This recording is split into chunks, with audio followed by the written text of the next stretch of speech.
میں ایک رپورٹ پڑھ رہا تھا کہ والدین نے اپنی بیٹی کو بڑے ناز نخروں کے ساتھ پالا، ساری زندگی اس کی خواہشات کا احترام کیا، جو بیٹی مانگتی تھی باپ اس کی خواہش کو پورا کرتا تھا۔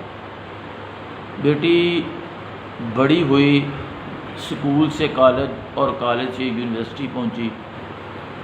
یونیورسٹی کے اندر اخراجات تک مکمل کرنے کے بعد والدین نے بیٹھ کے یہ سوچا کہ اب ہمیں اپنی ذمہ داری پوری کرنی چاہیے اور بیٹی کا نکاح کر دینا چاہیے۔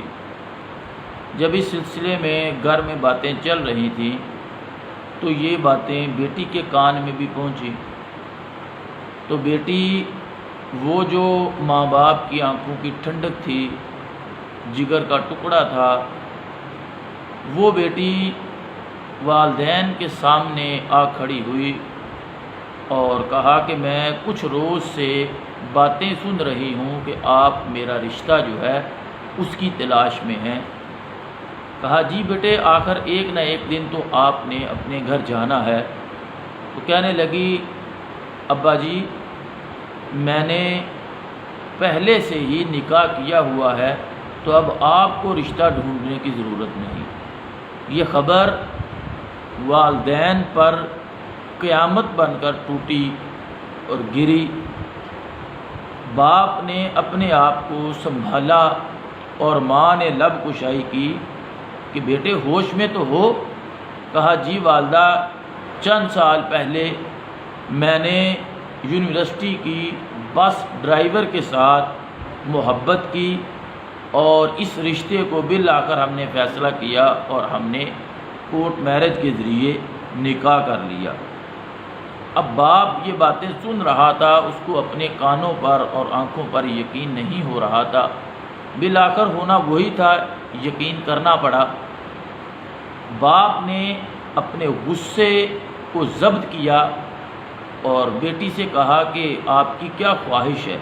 کہا اگر آپ میرے ساتھ زبردستی کریں گے تو میں بھی زبردستی کروں گی، میرا نکاح ہے میں تو اس کے ساتھ جاؤں گی، لیکن شادی میں وہیں پہ کروں گی جہاں پر میرا نکاح ہے۔ تو والد صاحب نے کہا کہ آپ کو کیا چاہیے؟ گھر کے اندر زیورات، پیسہ، جائیداد میں جو اس کا حصہ بنتا تھا اس کو دیا اور کہا کہ آپ اس کو بلائیں اور اس کے ساتھ ہم آپ کی رخصتی کر دیتے ہیں، لیکن شرط یہ ہے کہ آئندہ کے بعد ہم تمہارے ساتھ میل جول نہیں رکھیں گے، تمہارا اور ہمارا تعلق ختم ہو جائے گا۔ اب بیٹی عشق کے اندر اتنی اندھی تھی کہ اس نے اس دھمکی کی بھی پرواہ نہ کی کہ میں اپنے والدین جنہوں نے مجھے پیدا کیا وہ مجھے چھوڑنے کا کہہ رہے ہیں، تو اس نے کہا ٹھیک ہے مجھے منظور ہے۔ اس نے اپنا حصہ لیا اور اس کو بلایا اور اس کے ساتھ چلی گئی۔ وقت گزرتا گیا، ان کے ہاں ایک بیٹی پیدا ہو گئی۔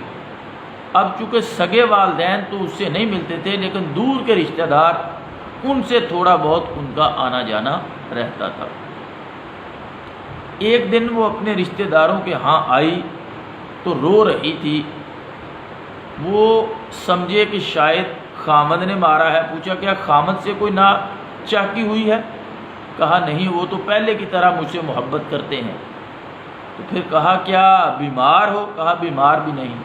کیا پیسوں کی کوئی کمی آ گئی ہے، رزق کی کمی ہے، اس کی پریشانی ہے؟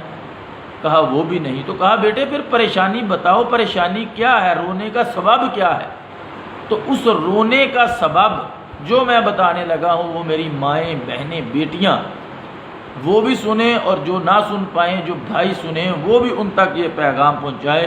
وہ کہنے لگی رونے کا سبب یہ ہے کہ ایک دن میرا خامد کمرے میں نماز پڑھ کے دعا مانگ رہا تھا اور اس کی آنکھوں میں آنسو تھے اور وہ اللہ سے دعا مانگ رہا تھا، اے اللہ تو نے بیٹی تو دے دی ہے لیکن یہ بیٹی اپنی ماں پہ نہ چلی جائے۔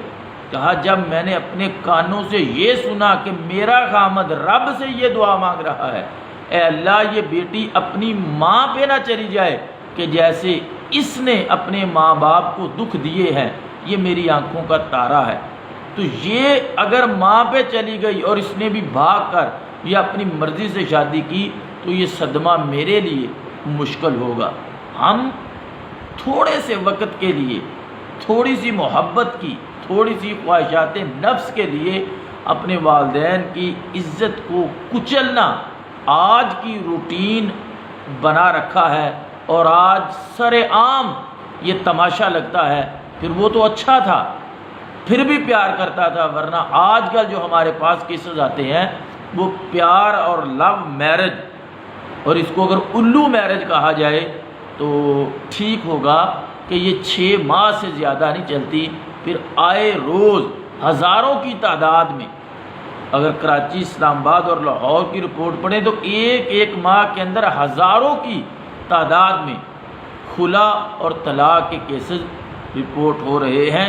یونیورسٹیاں، کالجز، سکول یہ تعلیم گاہیں تھیں، لیکن انہیں فحاشی، بدکاری اور منشیات کے اڈے بنا دیا گیا۔ ہم قطعاً تعلیم کی مخالفت نہیں کرتے، لیکن کم از کم ہم اپنی بیٹی اس حد تک رکھیں جس حد تک ہم کنٹرول کر سکیں۔ آج رکشہ ڈرائیوروں کے ساتھ، کار ڈرائیوروں کے ساتھ، یونیورسٹی بس ڈرائیوروں کے ساتھ اس طرح کے معاملات، اور جب سٹیٹس کا بھی فرق آتا ہے پھر والدین بھی اس بات کو قبول کرنے پر تیار نہیں ہوتے۔ معقول بات ہو، معقول رشتہ ہو تو والدین کو بھی تھوڑا سا کمپرومائز کرنا چاہیے، اور اولاد کو بھی دیکھنا چاہیے کہ ہم اپنے والدین کی عزت کو اپنے پاؤں تلے نہ روندیں۔ یہ والدین بڑے خون پسینے کی کمائی کے ساتھ ارمان دل میں پال کر اپنی اولاد کی تربیت کر رہے ہوتے ہیں، لیکن جب ہماری طرف سے ان کو ٹھیس پہنچتی ہے تو اس دکھ اور درد کا مداوا شاید کسی کے پاس نہ ہو، اور نہ ہی اس کا کوئی احساس کر سکے۔